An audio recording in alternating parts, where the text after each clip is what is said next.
Hi friends, എല്ലാവർക്കും പുതിയൊരു വീഡിയോയിലേക്ക് സ്വാഗതം. അപ്പോൾ ഇന്നത്തെ നമ്മുടെ സ്പെഷ്യൽ റെസിപ്പി പാൽ കപ്പയാണ്. അപ്പോൾ ഞാനിത് ആദ്യമായിട്ടാണ് ഉണ്ടാക്കുന്നതും കഴിക്കുന്നതും ഒക്കെ ആദ്യമായിട്ടാണ്, പക്ഷേ നല്ല അടിപൊളി ടേസ്റ്റാണ് ഇതിന്. അപ്പോൾ ഞാനിത് ഉണ്ടാക്കാൻ വേണ്ടിയിട്ട് കുറച്ച് വെള്ളം അടുപ്പിൽ വെച്ചിട്ടുണ്ട്. അതിലേക്ക് കപ്പ ചെറുതായിട്ട് ഇതുപോലെ കട്ട് ചെയ്തിട്ട് വേണം നമ്മൾ ഇട്ട് കൊടുക്കാൻ വേണ്ടിയിട്ട്. എന്നിട്ട് നന്നായിട്ട് നമുക്കതൊന്ന് വേവിച്ചെടുക്കണം. അപ്പോൾ എനിക്കിപ്പോൾ ഫ്രോസൺ കപ്പയാണ് ഞാൻ എടുത്തിരിക്കുന്നത്. ഫാനിയുടെ കമ്പനിയാണ്, ലുലുന്ന് വാങ്ങിച്ചതാണിത്.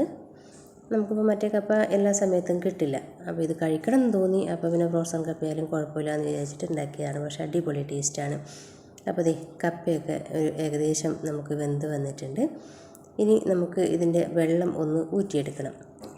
അപ്പോൾ വെള്ളമൊക്കെ നന്നായി ഊറ്റിയെടുത്തിട്ടുണ്ട്. അതിലേക്ക് ഇട്ട് കൊടുക്കുന്നത് കുറച്ച് ചെറിയ ഉള്ളി ചതച്ചതും എരിവിന് ആവശ്യത്തിനുള്ള പച്ചമുളകും, കൂടെ തന്നെ നമുക്ക് തേങ്ങാപ്പാലാണ് ഒഴിക്കേണ്ടത്. അപ്പോൾ ഞാനിപ്പോൾ രണ്ടാം പാലും ഒന്നാം പാലും വേറെ വേറെ എടുത്ത് വെച്ചിട്ടുണ്ട്. അപ്പോൾ രണ്ടാം പാലിൽ നമുക്കിത് ഒഴിച്ചു കൊടുത്തതിന് ശേഷം ഒന്നും കൂടി ഒന്ന് നന്നായിട്ടൊന്ന് തിളപ്പിച്ചെടുക്കണം. കാരണം കപ്പ ഇപ്പോൾ ഈ കുറച്ച് കഷ്ണങ്ങളായിട്ടാണ് ഇരിക്കുന്നത്. അപ്പോൾ അത് കുറച്ചൊന്ന് ഉടച്ചെടുക്കുന്ന രീതിയിൽ, അപ്പോൾ നമുക്ക് കരണ്ടി വെച്ചിട്ട് ഇങ്ങനെ ഉടച്ചു കൊടുത്താലും മതി. അപ്പോൾ രണ്ടാം പാൽ ഒഴിച്ചതിന് ശേഷം ഞാനിത് ഒന്നും കൂടി കുറച്ചൊന്ന് നന്നായിട്ട് തിളപ്പിച്ചെടുക്കുന്നുണ്ട്. നന്നായിട്ട് തിളച്ച് വന്നു.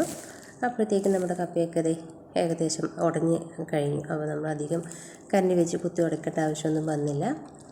ഇനി നമുക്ക് അതിലേക്ക് ഒന്നാം പാൽ ഒഴിച്ചു കൊടുക്കാം. ഒന്നാം പാൽ ഒഴിച്ച് കൊടുത്തതിന് ശേഷം ഒന്ന് തിളച്ച് വരുമ്പോൾ നമുക്കതിലേക്ക് കുറച്ച് ഉപ്പ് ഇട്ട് കൊടുക്കണം.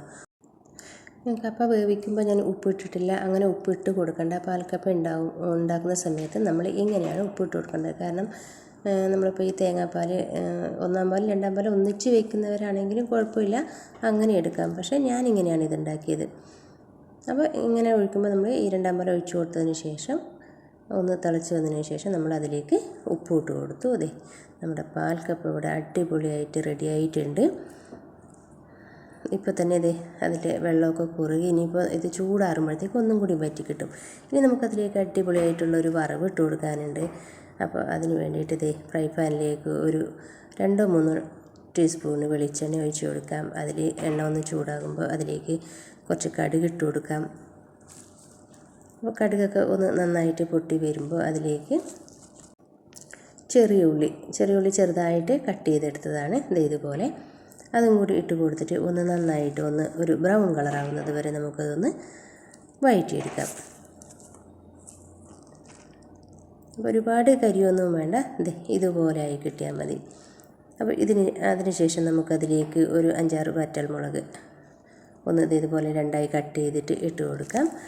അതിനുശേഷം അതിലേക്ക് കുറച്ച് കറിവേപ്പിലയും കൂടി ഇട്ട് കൊടുക്കാം. കറിവേപ്പിലയും കൂടി ഇട്ട് കൊടുത്തിട്ട് ഒന്ന് നന്നായിട്ട് ഇളക്കി കൊടുക്കാം.